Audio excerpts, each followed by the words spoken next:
काल आपण पाहिलं असेल प्रसारमाध्यमांवर एक व्हिडिओ जो आहे सामाजिक कार्यकर्ते अमोल गर्जे यांनी तो व्हिडिओ अपलोड केलेला होता। एका इंडस्ट्रियल एरियामध्ये अर्थात तारापूर MIDC एरियामध्ये एका केमिकल कंपनीचं जे पाणी आहे ते उघड्या गटारामध्ये सोडण्यात येत होतं आणि त्यामध्ये त्यांनी एक लिटमस पेपर अर्थात PH पेपर जो आहे तो टेस्ट करून बघितला, तर तो लिटमस पेपर लाल रंग धारण केला त्या पेपरने, अर्थात ते केमिकलयुक्त पाणी असल्याचं आपल्या निदर्शनास आलं होतं। आज आपल्यासोबत सामाजिक कार्यकर्ते अमोल गर्जे आहेत, आपण त्यांच्याकडून जाणून घेणार आहोत। नमस्कार सर। नमस्कार। काय सांगाल या कंपनीने हे पाणी जे सोडलेलं आहे नक्की काय प्रकार आहे, काय तुमची भूमिका आहे? विशेष म्हणजे पत्रकार बंधू, माझ्या अभ्यासानुसार हे जे आहे पांढऱ्या कलरचं हे जे काही केमिकलचं जे पाणी आहे, हे केमिकलचं पाणी एवढं घातक आहे, याच्यात ॲसिडचं प्रमाण खूप जास्त आहे। काल ह्याच ठिकाणी ह्याच वेळेस मी PH पेपर ज्यावेळेस बुडवलेला, तो PH पेपरचा अक्षरशः रंग हा बदलला होता, लालसर रंग त्याच्यामध्ये दिसत होता। 2.0 PH असणारा एक दिवसाच्या नंतर आता ह्या ठिकाणी मी जेव्हा PH बुडवला तेव्हा नॉर्मल होतं। हे कसं झालं म्हणजे ते बोलतात ना, गंगाधरी शक्तिमाने MPCBचे अधिकारी मी नेहमीच बोलत असतो, या ठिकाणी प्रदूषणाला जेवढे जबाबदार हे कारखाने आहेत त्याच्यापेक्षा जास्त जबाबदार हे हप्तेखोरी असलेलं हे MPCBचं प्रशासन आणि इथले असलेले उपप्रादेशिक अधिकारी राजू वसावे यांच्याच आशीर्वादाने हा सर्व प्रकार या ठिकाणी सुरू असतो।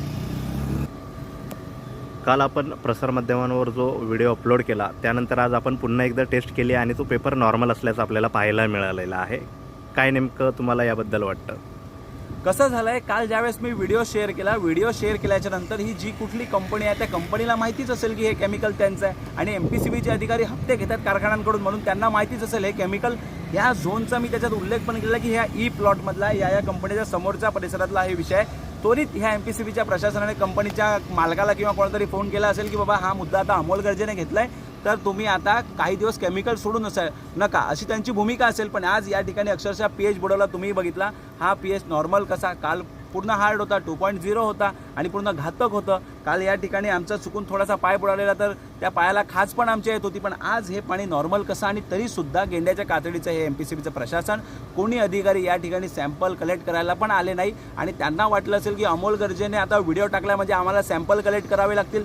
जर त्यांनी सॅम्पल कलेक्ट केले असतील तर ह्यांनी कंपनीला सांगितलं असेल आता तुम्ही जे घातक केमिकल आहे हे सोडू नका आणि या ठिकाणी हे पाणी स्थिर असल्यामुळे किंवा कुठलं तरी केमिकल हे कारखान्याने ह्या पाण्यात टाकल्यामुळे हे जो PH आहे हा नॉर्मल झालेला आहे। आता हे गेंड्याच्या कातडीचे अधिकारी याचा सॅम्पल घेतील आणि मग सांगतील हे नॉर्मल वॉटर आहे। पण माझी तारापूर MIDCच्या अधिकाऱ्यांना विनंती आहे, साहेब MIDCच्या गटारात हे केमिकल आलंच कुठून? ज्या गटारामध्ये, ज्या तुमच्या नाल्यामध्ये पावसाचं पाणी वाहून नेण्यासाठी हे नाले, त्या ठिकाणी केमिकल आलंच कसं, याचा पूर्णपणे पर्दाफाश ते बोलतात ना, गंगाधरी शक्तिमाने ही अशी गत इथल्या MPCBच्या राजू वसावे यांची झालेली आहे। या ठिकाणी सर्रासपणे भोंगळ कारभार सुरू आहे, पण MPCB आणि MIDCच्या प्रशासनाचं आहे दुर्लक्ष। तर नक्कीच हे होते अमोल गर्जे, जे सामाजिक कार्यकर्ते आहे आणि त्यांनी या विषयावर जो आहे प्रकाश टाकलेला आहे। आपण काल पाहिलं असेल प्रसारमाध्यमांवर हा व्हिडिओ फिरत होता आणि त्यामध्ये लिटमस पेपर बुडवल्यानंतर तो लाल रंगाचा होतो, अर्थात केमिकलयुक्त पाणी या साधारण गटारामध्ये सोडण्यात येत होतं। आणि आज त्यांनी तो व्हिडिओ जेव्हा अपलोड केला त्याच्यानंतर स्थानिक जे प्रशासन आहे, कंपनीचं जे प्रशासन आहे ते ॲक्शन मोडवर आलेलं आहे।